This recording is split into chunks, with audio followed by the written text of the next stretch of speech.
കൊണ്ടുവന്ന്? കാര്യം പറ മോളെ.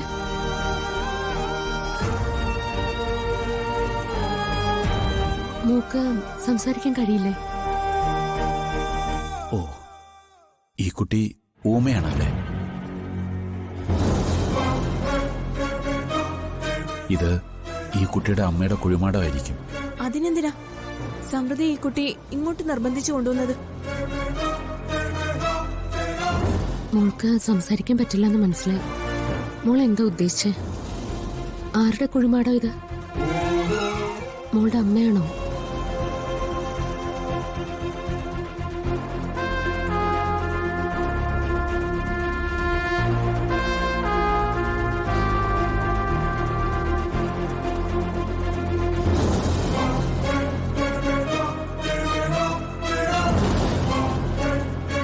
ഈ കുട്ടി അവളുടെ ഭാഷയില് നമ്മളോട് എന്തോ പറയാൻ ശ്രമിക്കുന്നുണ്ട്.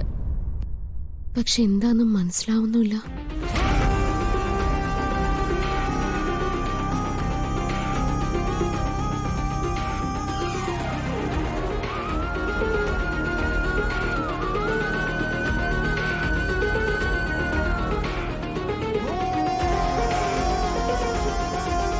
ഞാൻ എന്ത് ചെയ്യണമെന്ന് മോള് പറയുന്നത്? ചിലപ്പോ സമൃദ്ധയെ കണ്ടപ്പോ ഈ കുട്ടിക്ക് പരിചയമുള്ള ആരെങ്കിലുമായി തോന്നിക്കാണും. ഇനി ഈ കുട്ടിയുടെ അമ്മയുടെ ആത്മാവിന് വേണ്ടി മെഴുകുതിരി കത്തിച്ച് പ്രാർത്ഥിക്കാൻ എങ്ങനെ പറയുകയാണോ? ആണോ മോളെ? ഞാൻ മെഴുകുതിരി കത്തിച്ച് പ്രാർത്ഥിച്ച മോളുടെ അമ്മയുടെ ആത്മാവിന് അത് ഇഷ്ടാവുമോ?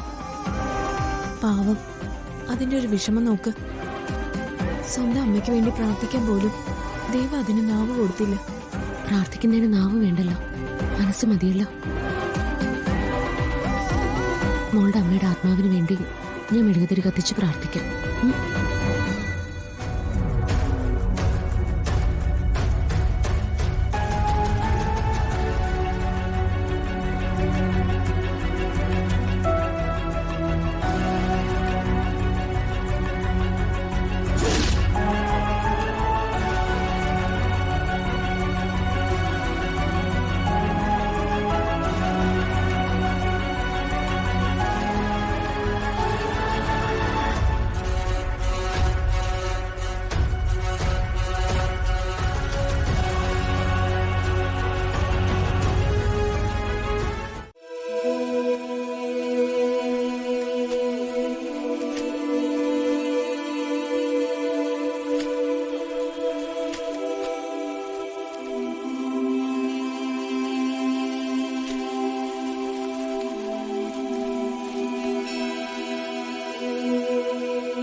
അനഘേ, സ്നേഹേ,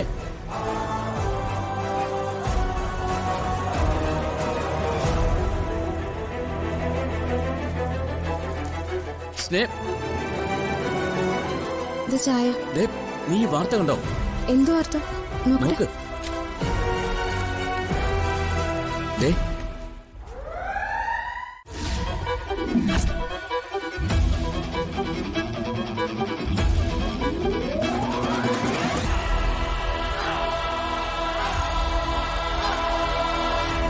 അവരല്ലേ മുരുകനും കനിയും? അയ്യോ, അതെ, ഇത് അവർ തന്നെയാ. നമ്മൾ അവരുടെ വീട്ടിൽ പോയി അവരോട് സംസാരിച്ചതിന് പിന്നാലെയാണ് ഈ അപകടം സംഭവിച്ചിരിക്കുന്നത്. അങ്ങനെയാണെങ്കിൽ ഇത് വെറും ഒരു അപകടം മാത്രമായിരിക്കോ? ഒരിക്കലും ആയിരിക്കില്ല. അവന്തിക നിങ്ങൾക്ക് അറിയാഞ്ഞിട്ടാ. തലയ്ക്ക് ചുറ്റിലും 1000 കണ്ണുകൾ അവൾക്ക്. അതിനേക്കാൾ വലിയ ക്രിമിനൽ ബുദ്ധിയും. അവൾക്കെതിരെ എന്ത് നീക്കം ഉണ്ടായാലും അവളത് ആ നിമിഷം തന്നെ മണത്തറിയും. എന്ന് പറഞ്ഞ ഈ മരണത്തില് അവന്തിക ചേച്ചിക്ക് പങ്കുണ്ടെന്നാണോ? 100% അവന്തിക്ക് ഇതിൽ പങ്കുണ്ടെന്ന് തന്നെയാണ് എന്റെ വിശ്വാസം. ഇല്ലെങ്കിൽ നമ്മൾ അവിടെ പോയി അന്വേഷിക്കുന്നതിന് മുൻപ് ഈ സംഭവം നടന്നില്ലല്ലോ. അങ്ങനെയാണെങ്കിൽ നമ്മൾ മുരുകന്റെ വീട്ടിൽ പോയത് കൃത്യമായിട്ട് അവന്തിക അറിഞ്ഞു കാണും. അവര് നമ്മളോട് സത്യം പറഞ്ഞെന്ന് ബോധ്യമായ പിന്നെ അവന്തിക അവരെ വച്ചേക്കില്ലല്ലോ. അതെ, ആ മുരുകനും കനിമൊഴിയും ഇനിയും ജീവിച്ചിരുന്ന അത് അപകടമാണെന്നുള്ളത് അവന്തിക്ക് നല്ലതുപോലെ അറിയാം.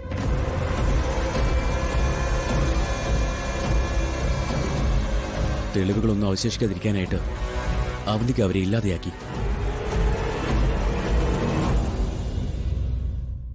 വളരെ കൃത്യമായിട്ട് പ്ലാൻ ചെയ്ത് നടപ്പിലാക്കിയ ഒരു കൊലപാതകം തന്നെയായത്. അങ്ങനെയാണെങ്കിൽ ആ കുഞ്ഞിനെ സംബന്ധിച്ചുള്ള എന്തൊക്കെയോ കാര്യങ്ങള് അവന്തികയ്ക്ക് ഒളിപ്പിക്കാനുണ്ട് എന്നല്ല അതിനർത്ഥം. കോടതിയിലെ കേസ് എതിരായ തൽക്കാലം ആ സ്വത്തുക്കൾ എഴുതി വെക്കാൻ മൈനറായ ഒരാള് വേണം.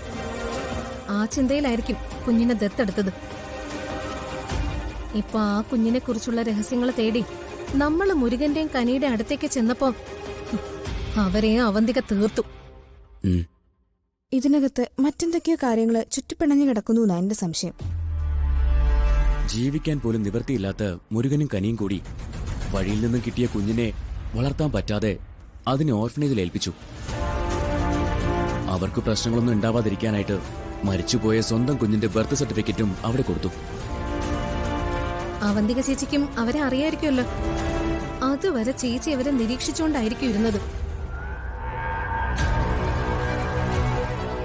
നമ്മളിനി എന്താ ചെയ്യേണ്ടത്?